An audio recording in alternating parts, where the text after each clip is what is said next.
இன்றைய அவசர உலகில் மனிதன் எவ்வாறு மன அழுத்தத்திற்கு ஆட்படுகிறான் என்பதை தெரிந்து கொள்ளும் வகையில் சென்னை கீழ்ப்பாக்கத்தில் உள்ள மனநல காப்பகத்தில் மனநல திருவிழா நடந்தது.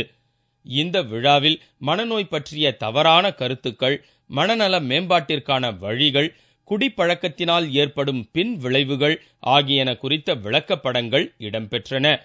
பொதுமக்களுக்கு மனநோய் பற்றி விளக்கமும் அளிக்கப்பட்டது. மற்ற நோய்களைப் போலத்தான் மனநல நோயும் என்று பொதுமக்கள் தெரிந்து கொள்ளவே இந்த திருவிழா என்று இந்த காப்பகத்தின் இயக்குனர் தெரிவித்தார். வருமுன் காப்போம் அப்படிங்கிறோம்.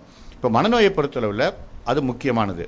அதுக்கு அட்லீஸ்ட் அது முடியலன்னா கூட மனநோய் ஆரம்பித்த உடனே அதை ரெகக்னைஸ் பண்ணிக்கக்கூடியங்கிற ஒரே காரணத்துக்காக தான் இந்த district mental health program, national mental health ப்ரோக்ராம்லேருந்து தமிழ்நாட்டில் இந்தியாவிலேயே தலைசிறந்த மாநிலங்களாக இது கேரளாவும் தமிழ்நாடும் தான் இருக்கு. 16 மாவட்டங்களில் இதை நாங்கள் செயல்படுத்திட்டு வரோம்.